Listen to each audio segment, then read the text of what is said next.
Assalamualaikum guys. Bagaimana kabar hari ini? Insya Allah semuanya dalam lindungan Allah Subhanahu Wa Taala dan penuh keberkahan dan rahmat ilahi. Insya Allah dalam suasana Syawal setelah Ramadan ini kita kembali fitri suci terlahir bersih. Insya Allah. Dan saya ucapkan takal Eid Mubarak, taqabbalallahu minna wa minkum, taqabbal karim. Oke, baiklah. Sebagaimana apa yang telah saya sampaikan di beberapa waktu yang lalu, saya sempat menyinggung tentang masalah telepati. Sebenarnya apa sih? Sebenarnya cukup menarik juga kalau kita bahas kali ini. Saya akan sharing ilmu tentang masalah telepati ini. Kita bisa kok kirim pesan lewat pikiran, siapapun bisa kok sebenarnya gitu. Karena sebenarnya kan kalau saya katakan bahwa semua orang tuh bisa melakukannya nih. Kita hanya cukup fokus dan memikirkan apa yang disampaikan ke orang yang dituju, tapi dengan kata-kata singkat gitu.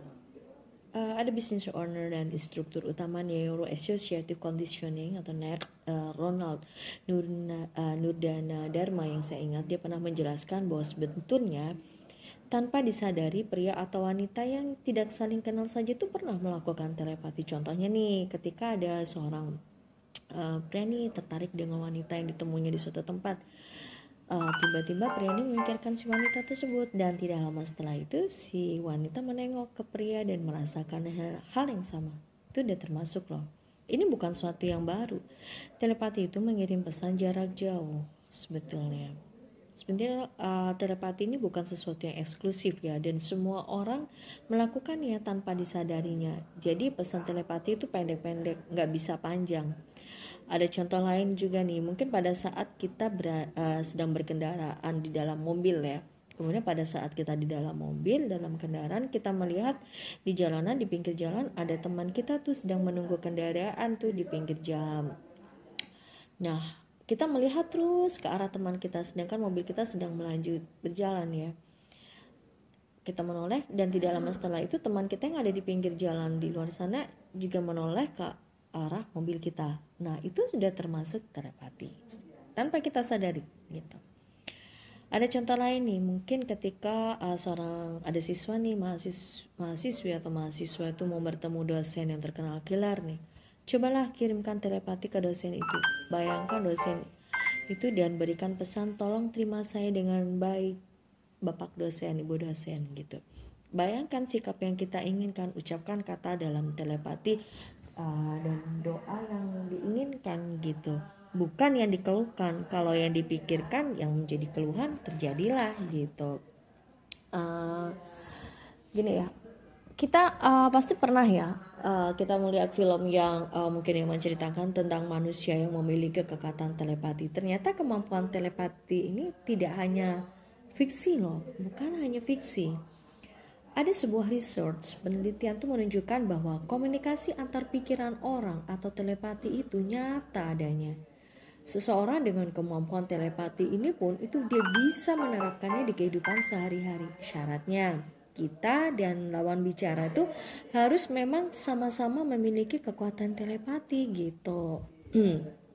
Ada sebetulnya beberapa tanda yang mengartikan kita memiliki kekuatan telepati ini. Apa nih kira-kira tanda-tandanya? Yang pertama, banyak mimpi kita itu menjadi nyata. Kita sering bermimpi sesuatu yang terjadi di dunia nyata sesuai dengan detailnya. Hal ini bukan suatu kebetulan atau kekuatan gaib. Kita memang memiliki potensi telepati dan sebaiknya waspada terhadap hal-hal kecil yang bisa membuat celaka gitu. Yang kedua, apa nih tanda-tandanya? Tubuh terasa buruk. Nah, peningkatan level energi murni itu dapat menyebabkan perubahan kimiawi dalam tubuh. Proses ini bisa disebut sebagai pemurni. Faktanya, tubuh kita ini sedang bersiap untuk menggunakan keterampilannya yang di luar kepala gitu. Yang ketiga apa? ada beberapa tanda ya. Tanda yang ketiga, sering sakit kepala gitu. Kenapa saya katakan demikian? Iya, kalau kita sering merasakan sakit kepala jangka panjang, ini mungkin tanda adanya aliran energi yang rasa sakitnya seperti migrain. Letakkan kaki kita ke dalam ember berisi air untuk meningkatkan energi. Kita juga bisa menggunakan minyak esensial untuk meredakan sakit dan meningkatkan energi gitu. Oke, tanda yang keempat apa nih? Ubah lingkaran pertemanan. Ketika kita sudah mengetahui memiliki kekuatan telepati, kita akan terlalu sering merasakan energi negatif. Kalau kita berada di lingkaran orang negatif atau jahat, sebaiknya segera menghindar. Kita butuh orang yang positif, yang penuh semangat dan santai. Energi kita dan mereka itu akan bersinkronisasi gitu. Oke nih, tanda yang kelima apa nih? Ubah prioritas. Ketika kekuatan telepati itu muncul, kita akan melihat dunia dari sudut pandang lain. Otomatis, semesta akan membawa kita ke tempat yang diinginkan. Bahkan, itu bisa menggantikan sesuatu yang dulu diimpikan atau diprioritaskan dengan hal lain gitu. Oke, tanda-tanda yang kelima apa nih? Lebih empatik. Kekuatan telepati itu juga membuat kita lebih empati, guys. Ketika kita berempati, kita bisa merasakan perasaan orang-orang di sekitar. Nah, hal ini membuat kita akan menyerap emosi orang di sekitar gitu. Jadi apa nih tanda-tandanya nih? Jadi kalau kita ambil kesimpulannya ada beberapa tanda yang mengartikan kita memiliki kekuatan telepati. Yang pertama, banyak mimpi kita menjadi nyata. Yang kedua, tubuh terasa buruk. Yang ketiga, sering sakit kepala. Yang keempat, ubah lingkaran pertemanan. Yang kelima, ubah prioritas. Yang keenam, lebih empati gitu. Nah, cara membaca pikiran melalui telepati itu salah satunya harus percaya. Kenapa? Kalau kita lihat bahwa sebetulnya telepati ini itu kan kemampuan untuk berkomunikasi atau saling menukar pikiran dengan seseorang tanpa melalui indera, right? Nah, sebetulnya cara membaca pikiran melalui telepati itu kita bisa lihat, kita perhatikan langkah-langkahnya apa aja nih. Nah, ada beberapa langkah awal menuju telepati. Yang pertama, percaya. Kenapa saya katakan demikian? Karena tidak mungkin melakukan sesuatu yang tidak kita percayai dengan sepenuh hati. Telepati itu menuntut penangguhan penalaran ilmiah. Nah, dengan cara inilah kedua indera tambahan kita itu akan diaktifkan kembali. Iman memindahkan gunung bagaimanapun juga, dan itu membuat telepati menjadi nyata, right? Gitu. Yang kedua apa nih langkah awalnya untuk menuju telepati? Yang kedua, aktifkan cakra mata ketiga. Wow, apa ini ya? Nah, gini nih, menyeimbangkan cakra kita itu penting banget untuk mengaktifkan mata ketiga. Pusat wawasan dan intuisi ini adalah pusat indera telepati. Pada manusia modern, mata ketiga itu sudah berhenti berkembang dan sudah berubah menjadi kelenjar pineal di dalam otak kita. Reopening the third eye adalah chapter besar yang akan kita bahas di masa depan gitu. Awalnya sih langkah-langkah yang harus kita ambil adalah bermeditasi dan membersihkan aura dan cakra kita gitu. Kemudian apa nih langkah yang ketiga? Temukan pasangan yang ingin mempraktekkan telepati. Pada tahap pertama, ada gunanya bekerja dengan orang yang memiliki aspirasi yang sama dengan kita. Coba deh berlatih bersama. Yang harus kita hindari adalah penipuan bersama. Maksudnya, jangan membuat satu sama lain percaya bahwa kita sudah mengembangkan kekuatan telepati sebelum ini benar. Nah, bagaimana nih cara memulainya? Gini nih cara memulainya.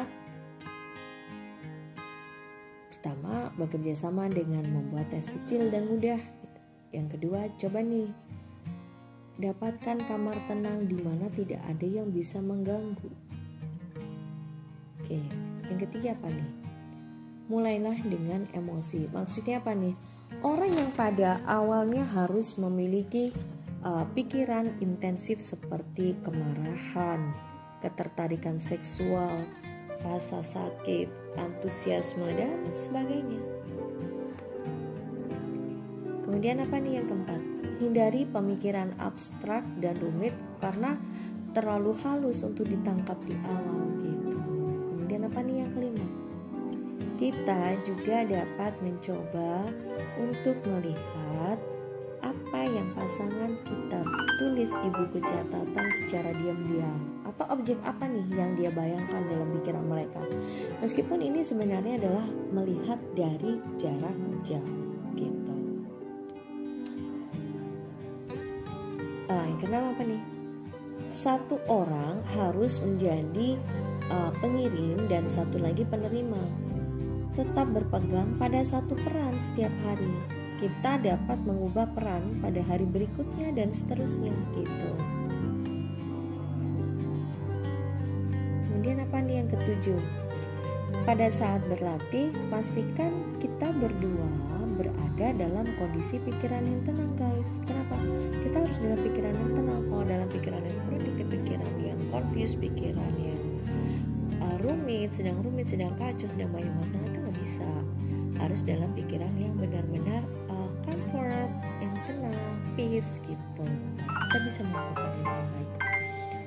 Kemudian apa nih yang kedelapan? Sebelum berlatih, kita bisa bermeditasi bersama gitu. 9 apa nih? Sebenarnya kunci sukses itu bukanlah mencoba berlebihan, tetapi berulang pada hari berikutnya atau beberapa kali pada hari yang sama gitu. Kemudian apa nih ke-10? Tuliskan semua prosedur. Nah, itulah cara membaca pikiran seseorang melalui telepati. Oke, gitu guys. Insya Allah sharing ilmu kali ini bermanfaat bagi kita semua. Ini masalah telepati yang saya bahas kali ini.